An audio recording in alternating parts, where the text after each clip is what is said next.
Hello everyone and welcome back to the Common Sense Crypto channel. As with you always, this is Rich doing another video today on XRP. So I hope you're all having a wonderful day today wherever you are in this great world. We are going to talk about XRP. And I got to start with this. Web3 enabler integrates XRP payments in Salesforce ecosystem. The firm announced the development via a Tuesday evening update on X, echoing the official statement on its website. Web3 enabler urges Salesforce users to learn how to integrate XRP payments into their platform. What's great about this is they're utilizing XRP for payments. I want to see how big this gets over time. TravelX is a noted Ripple partner. They just added 7 currencies to prepaid TravelX money cards. These aren't known formerly ODL corridors, but could be interesting to see if reflected on the XRP ledger at all. The currencies are NOK, DKK, ISK, HUF, THB, and HKD. TravelX also is out there putting rails in place, putting other options in place, utilizing RippleNet technology and XRP as well. Everything's falling into place. Interestingly, Ripple has already been recognized by the World Gold Council to launch a stablecoin on the XRP ledger by Q3 2024.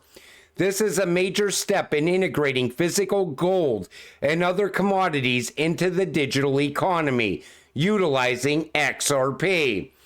I want to see where this goes from here. We watched all the central banks stockpiling gold over the past 2 years, and the World Gold Council recognizing Ripple and noticing that they're going to be launching a stablecoin. This could become something very big. We'll keep an eye on that over time. World Economic Forum document confirming that cryptocurrencies can access a lender of last resort function.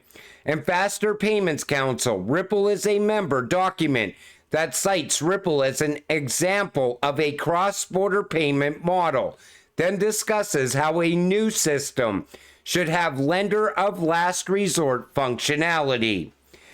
Limit the Federal Reserve's lender of last resort function. You take notice what's happening around the Fed.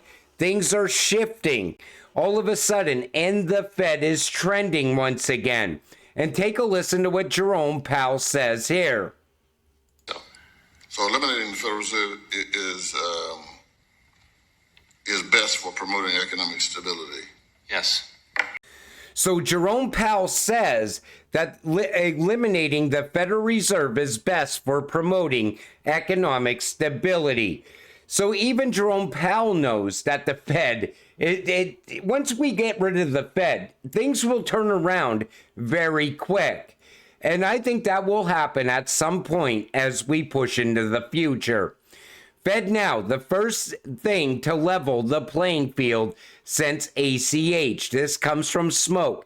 Major estimations that FedNow will impact all traditional banking procedures. In fact, financial institutions should also anticipate FedNow impacting international wire transfers, cross-border payments, as new way in which customers send funds internationally. You know, everything is changing. When you send money overseas right now, it could take up to 3 days to get there. People don't want that anymore. They want real-time payments. They want the money to show up in a matter of seconds instead of a matter of days. And this is where RippleNet technology comes in. This is where XRP comes in. This is how we get rich. Breaking, voting on SAB 121 has been delayed until today. So I want to see what happens here. And if you don't know what SAB 121 is, take a listen to this right here from Mike Flood. Thank you, Mr. Speaker. Mr. Chairman, I want to thank the chairman for his leadership on this issue. I feel like we should start with the definition of custody. It's that basic, folks. Banks hold others' assets in custody, and they don't put them on their balance sheet. This is an example of Mr. Gensler at the SEC using a staff accounting bulletin to keep banks out of digital asset custody. This is the first time this resolution went through Congress. It received, as the chairman said, bipartisan support from both the House and the Senate, including Majority Leader Schumer. Think about that. Majority Leader Schumer broke with his own party, with his own party's president on this issue. The reason for that support, and it's really simple, the SEC got its hand caught in the cookie jar.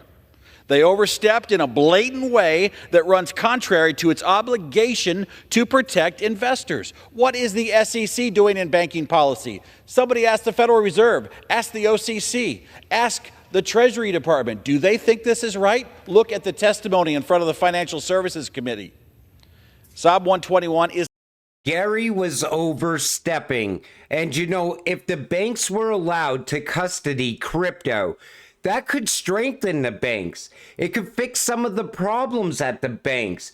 The banks should be allowed to get involved with digital assets. I hope this bill gets passed at some point.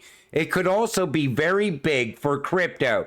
We could see all these cryptocurrencies all of a sudden start to take off. CFTC chair says 70% to 80% of cryptocurrencies are not securities. So even the CFTC is going against the SEC at this point. But we also know that meme coins are going to disappear. Other cryptocurrencies will disappear as well once regulations come. I'm dying to see what happens once regulations come for crypto, because it's going to be a very different time than what we're looking at right now. Bipartisan senators to announce deal to ban Congress from trading stocks. I guess the top is coming in on the stock market. And you know, this should have happened a long time ago.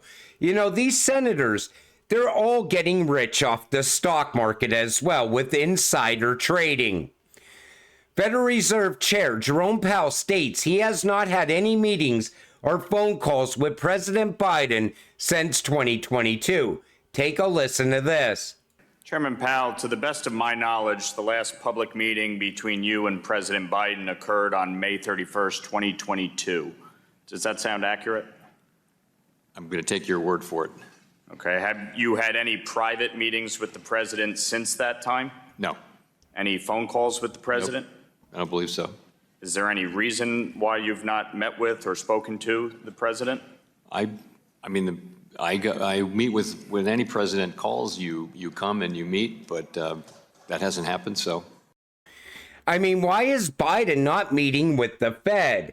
And who was the Fed meeting with behind closed doors and working with on a digital dollar for the past 2 years? Who's running the show at the White House? Because we all know it's not Biden. And, you know, if the president did meet with the Fed, maybe he would understand how shitty the economy is. Consumers have now run out of excess savings, hitting levels not seen in 5+ years. This won't end well. You know why they're wiping out people's savings? You know why they're wiping out the middle class? Because it's all part of the Great Reset. The middle class is holding up the Great Reset. You know, they have to get us out of the way first. And, you know, once the Great Reset happens, CBDCs will come, digital IDs. You will have universal basic income. And it's not bots calling for universal basic income. It's these people that think somehow if we got universal basic income, that they're going to be able to afford to pay their rent. When it says universal basic income, you're lucky if you get $1,000 a month from the government. Wow, the great wealth transfer, a once-in-a-lifetime opportunity. By 2030, millennials are expected to have 5 times as much wealth as they have today. XRP will lead the path to generational wealth. Here's the problem I see with this great wealth transfer. Number one, they're trying to put higher taxes in place, so a lot of this wealth ends up at the U.S. government. The problem with this great wealth transfer is it's also going to be happening at a time where most likely the stock market will be plummeting. Housing will be plummeting.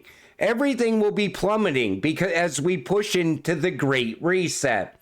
You know, XRP will lead to generational wealth.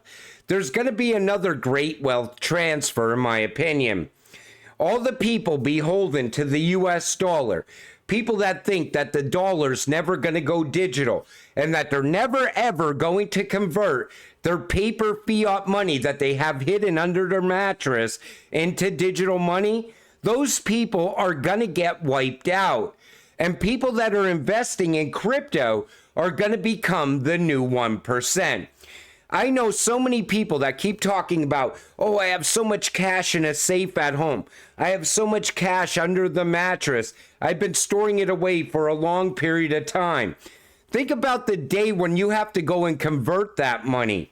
What are you going to tell them? I'm sure there's going to be all kinds of forms, and they're going to want to collect tax dollars off of that money as well, even if it was taxed once already.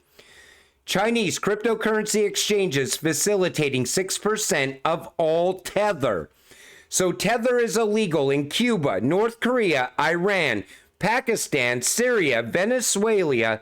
I know I said Venezuela, and Crimea. It's a habit. And it's also going to be illegal in the United States once regulations get here. Look what's going on with Mika. And people still think that Tether is somehow going to survive regulations. Every single country is going to have very similar regulations to Mika. And once Tether goes, it's taking Bitcoin and ETH with it. And look at how the narrative is shifting around Bitcoin once again. Residents of a Texan town say Bitcoin mining threatens to crash its power grid. Remember, it was just a couple months ago when everybody was saying, look, Texas loves Bitcoin mining. Well, all of a sudden, they're not a fan of it anymore. They're even complaining about the noise it makes. You know, the narrative shifts, and if you don't pay attention to the narrative, you're going to end up riding Bitcoin to zero. Because it's not only happening here in the United States with our own government, how they keep saying that Bitcoin's only used for illicit activity. They're saying this in Europe. They're saying this in the UK. They're saying this inside of BRICS countries as well. So the narrative is shifting, and eventually the Tether's going to crash, and the Trojan horse BlackRock is going to send Bitcoin to zero.